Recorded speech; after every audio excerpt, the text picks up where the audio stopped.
Narito na ang balita mula sa GMA Integrated News. Naghain ng motion for reconsideration ngayong araw ang mahigit 100 tauhan ng National Food Authority na pinatawan ng preventive suspension ng Ombudsman kaugnayan sa paluging pagbebenta umano ng NFA ng buffer stock nito ng bigas sa ilang trader. Bago nito, sinabi ni Department of Agriculture Assistant Secretary Arnel de Mesa na wala pang resulta ang investigasyon. Umaasa rin daw si Agriculture Secretary Francisco Chu Laurel Jr. na mapabilis ito para mapanagot ang mga sangkot.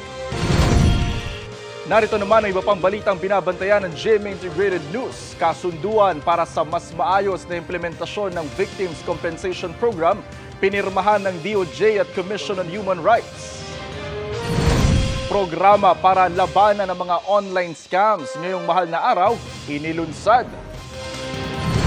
At sa 24 oras, laglag bala modus, nagbabalik daw sa NAIA.